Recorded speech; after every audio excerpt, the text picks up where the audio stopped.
That's actress Robin Wright, angled away from the camera, smoking a cigarette. This was Netflix's teaser for season 2 of House of Cards.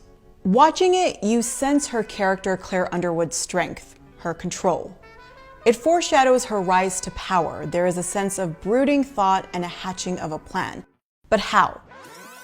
How does such a scene manage to do so much with such a simple shot? Well, it's all in the cigarette.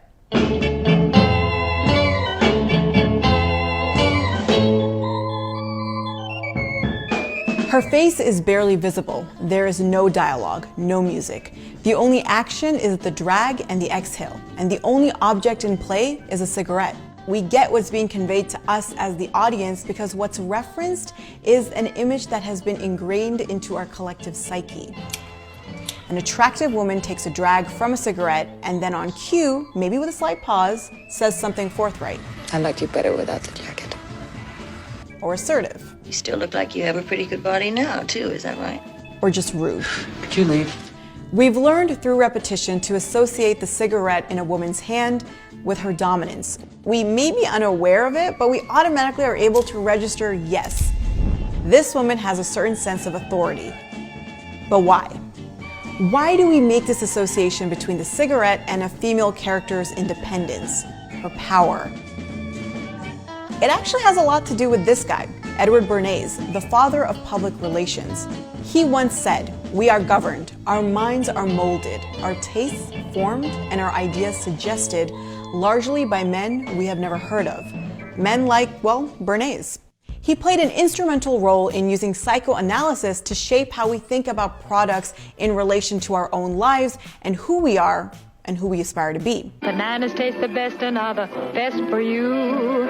You can put them in a salad. And he did that with women, cigarettes, and the aspiration for power. Now, it doesn't happen by itself. Often, the cigarette's connotation of power is bolstered by specific characteristics in a scene, like the way others treat the female smoker, or how she treats characters, Who's got my goddamn cigarette? or what she does while she smokes. His name is Choker and he's not my boyfriend, he's a bounty hunter. The repetition of these associations strengthened the cigarette as power motif. Soon, the act of simply holding one comes to register in our minds as a conduit of the character's independence and of the seduction inseparable from her power. Did anyone ever tell you you play a very aggressive game? And that's why Netflix was able to have a simple trailer for one of its most expensive shows, because that tiny object can stand in for action, dialogue, context, and even backstory. And to get to this point, we need to go back to Edward Bernays. In the early part of the 20th century, women smoking was frowned upon. It was seen as something only done by sex workers. And if you, as a woman, were caught smoking, then you actually risked a prison sentence. But when women entered the workforce during World War I, a lot of notions about traditional gender roles began to shift. The so-called weaker sex proved their strength by taking on a variety of jobs that required muscle as well as ingenuity.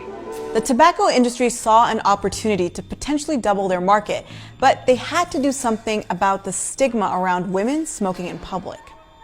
That's where Bernays came in. He had made a name for himself through his efforts in the first state propaganda agency in the United States, Woodrow Wilson's Committee on Public Information. It was established to drive support for American involvement in World War I.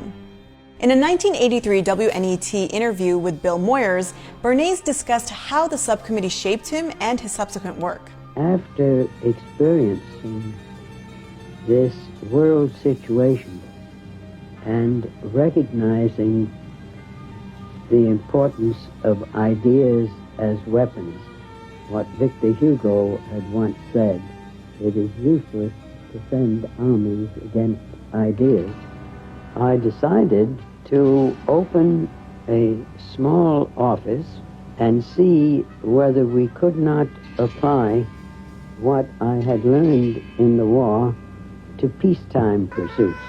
Central to what Bernays wanted to do was use his uncle's ideas, his uncle being Sigmund Freud. Bernays found that part of Freud's theory on the human psyche, the part about hidden desires, could be especially beneficial to influencing not only the thoughts of the masses, but their actions, basically to engineer consent. He discussed this approach in an interview with Ball State University in 1986. In the United States, every idea that wants to establish itself, whether it's to sell more paper cups that we work with, or to make people more honest or more virtuous, depends on public consent. And so we worked out the engineering of consent, which applies to any social goal. In other words, sell the idea that appeals to people's most basic desires and then sell the products. In 1928, he was approached by the president of the American Tobacco Company. Bernays found an opportunity in the rhetoric of women's rights and emancipation and created the campaign Torches of Freedom, the torches being cigarettes.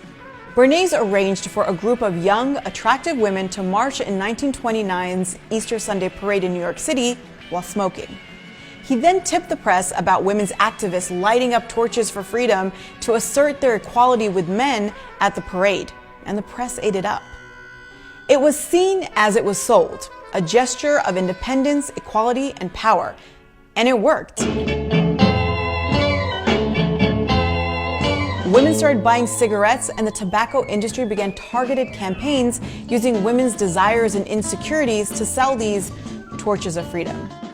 And soon, cigarettes also began appearing on screen in the hands of independent, assertive female characters forward in their demeanor and their sexuality. Given that the Motion Picture Production Code of 1930 prohibited overt displays of sex, the cigarette became a metaphor for sex during the next 3 decades.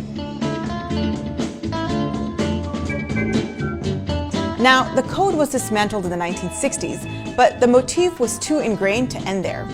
Too ingrained, in fact, to disappear even with the cultural shift away from smoking in the 90s and the recent push by anti-smoking groups to do away with smoking on screen. It's really something else when you consider that we are still consenting to the concept that Bernays engineered almost 100 years ago. And that recognition is as unsettling as it is powerful.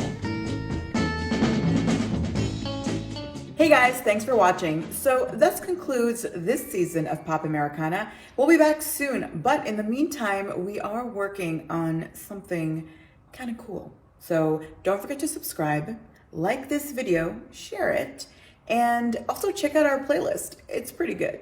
I mean, I'm biased, but you know.